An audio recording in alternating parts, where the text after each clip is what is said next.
Hello there guys, Bilbo10000 here, bringing you another Super Smash Bros. Ultimate DLC Twitter theory video, and today we're going to be taking a look at a new Twitter theory regarding a certain franchise potentially making an appearance in the Fighter Pass for Super Smash Bros. Ultimate. Before we get to the Twitter theory though, a few quick things I need to address. Firstly, yes, this is possibly a new series for the channel, or at least a set of videos with a similar theme. You guys seem to like the Banjo and Sora Twitter theory videos, so I figured why not make a few more for you guys? Give the people what they want. Secondly though, in order to make these videos, I actually need to see the Twitter theories. The last ones I got tagged at the end with some other YouTubers, and that's always a good way to get my attention, but if you want to send a Twitter theory regarding a character or a franchise my way, and it doesn't have to be about Smash, you can use the link in the description to head to my Twitter at BillyBay10k, where you can follow if you want, and then, to make sure I see your theory, tweet me using the hashtag BBTT, which stands for Billy Bay Twitter Theory, just so I know you've watched this video and I know what the tweet's for and all that jazz.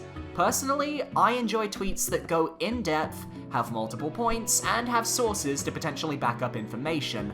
Of course, if your tweet is featured, you'll get a shout out and a link to your Twitter thread, and by extension, your Twitter account in the description.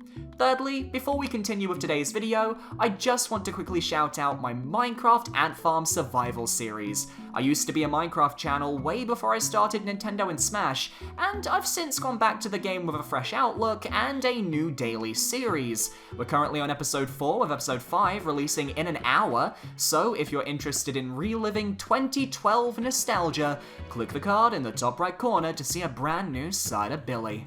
So anyway, let's get to today's Twitter theory, and it comes from Twitter user @Jpofferz. You can find a link to the original tweet down below. And this tweet is a theory for a potential Resident Evil character in Smash Bros. So, let's have a read, shall we? Jpofferz writes, @BillyBay10k, I compiled my reasons for why I think a Resident Evil character for Smash could very well likely happen. I'd love to hear your thoughts. And they included a picture with 5 different bullet points. 6 actually, which we'll tackle one at a time. So, bullet point number 1. Capcom has a strong relationship with Nintendo and the Smash franchise lately. This is a point that I have brought up for Capcom representatives in my Rate Their Chances series, and I agree completely. Of all the third-party companies that have had a hand in Smash Bros. Ultimate, Capcom has, by far, the most content. They have 3 playable different fighters, being Mega Man, Ryu, and Ken. They have had a large variety of assist trophies, both in Wii U and in Ultimate, at 5 in total, more than any other third-party company. And if we still consider the Yellow Devil as a boss, then yes, Capcom has had 2 bosses in this game, as we got Rathalos added in this time around. As for costumes in Smash 4, they had the most as well, and no doubt all of those costumes will be coming back for DLC and Ultimate. And as for spirits, they have the most as well, and is the only third-party company to have Master Spirits. And it's also worth noting that the Mega Man and Street Fighter franchises got tons of new music this time around as well. In other words, Nintendo and Capcom get on like a house on fire, so it's feasible to think Nintendo might contact Capcom for another fighter if they wanted to ensure a simple and easy negotiation. Bullet point number 2. Nintendo seems to be treating Smash as more of a celebration of gaming in general, and landmark iconic characters. And Resident Evil certainly is a landmark series, basically kicking off and popularizing the horror genre.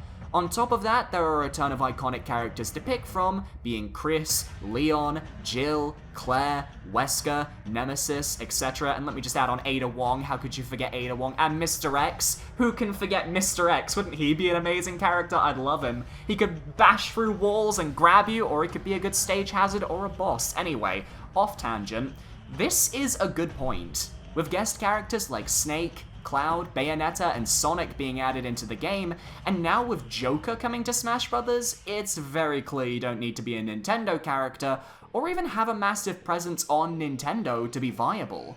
Smash has definitely evolved, and while some of us, myself included, do feel a bit sad that Smash is going in a direction that makes it harder for lesser-known characters like Isaac to get in, the fact is, Smash is, and will always be, a celebration of gaming. It is without a doubt the biggest crossover of all time, and the only way to make this crossover even more insane would be to include characters from all walks of life and game genres. We don't have a character from a horror game specifically as playable, and while I'm not saying Nintendo needs to fill this niche, it does exist, and people have brought this topic up before in the past. With a Fatal Frame Assist trophy, I feel like Nintendo are finally more accepting of horror, and what better franchise to represent the horror genre than the one that started it all? Resident Evil is having a renaissance at the moment, with Resident Evil 7 and Resident Evil 2 Remake bringing the series back to its terrifying roots, and the games do have some of the most iconic characters in gaming.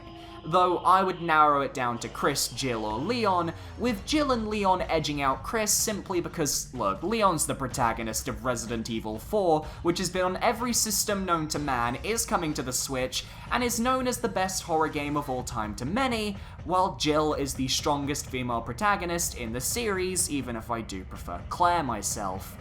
Bullet point 3. The Resident Evil games are coming to Switch.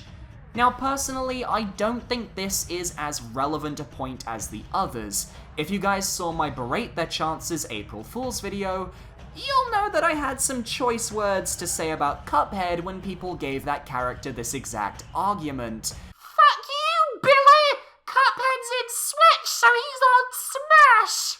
Just because a series has games coming to the Switch does not mean they are going to be in Smash Bros.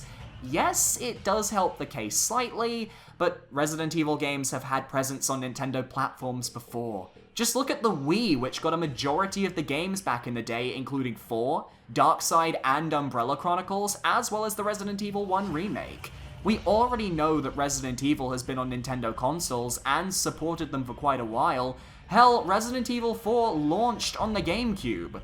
So this point feels a little bit redundant because it doesn't affect the argument in either direction, it's just there. Bullet point 4.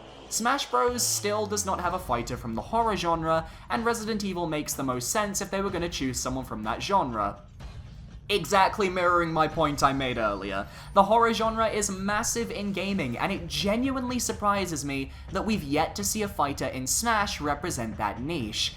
Admittedly, Nintendo doesn't own many horror IPs, just Fatal Frame from what I recall, but with third parties, they can rectify this if they so choose. This doesn't guarantee a horror rep, but there's a spot there that people may want filled. Bullet point 5. With the spacing between announcing the next characters, they very well could set it up so Resident Evil is announced or dropped on or around Halloween. Really? Bullet point 5. With the spacing between...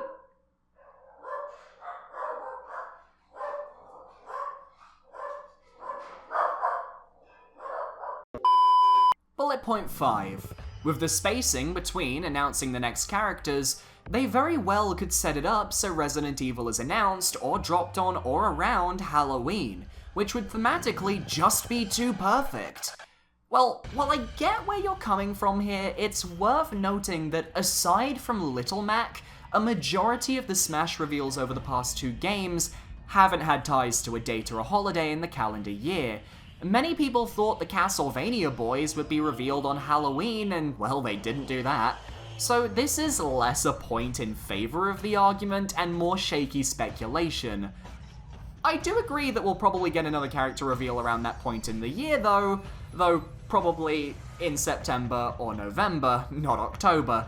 It's also worth noting that the Resident Evil games come to Switch in May, so if they wanted to tie Resident Evil in with a Smash reveal, Halloween ain't it. This goddamn gas bottle man outside just being fucking loud with that fucking gas bottle. Jeez, I'm trying to film a goddamn video here. God damn it. And lastly, bullet point 6.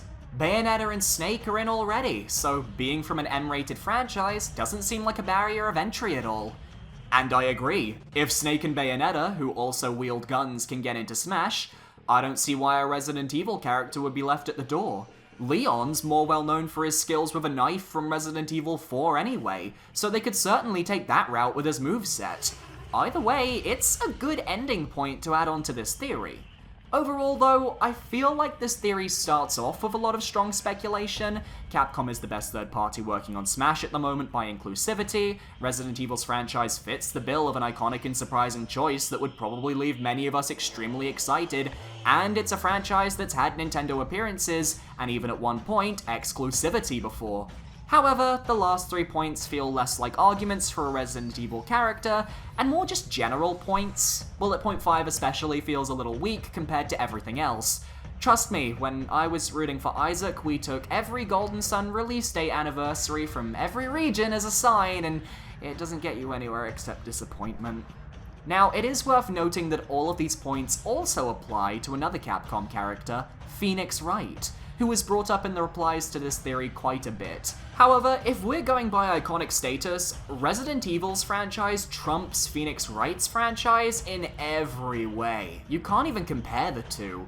Though it is worth noting that Phoenix Wright is not only more family-friendly and has been with Nintendo for a majority of its lifespan, it's just got a character that would fit more into Smash and wouldn't require as much integration, which might be a bit more promising than Leon or Claire, or Jill, or Nemesis. Though I imagine that Phoenix Wright, you'd probably struggle to get a stage out of that. So really, pick your poison here, it could go either way. With that being said, I would like to thank Jpofferz for the Twitter theory. It was a wonderful read, and to those of you watching, as a reminder, if you want to send your own theories my way, make sure to tweet at BillyBay10k and leave the hashtag BBTT. And if the thread has enough points and research, I'll tackle it. So thank you everyone for watching. If you enjoyed, be sure to leave a like, comment, and subscribe. Don't forget to check out my other series. I post my Ant Farm series daily. I'm trying to also do daily Nintendo news content like this video, so if you're interested, click that sub and hit that bell to be notified about all my new uploads. Or join my Discord down below, where I chat, hang out, and tag when I upload or go live. And don't worry, if you don't like tags, you can mute them in the server settings. Anyway, I'll see you guys next time. Thank you very much for watching, and goodbye.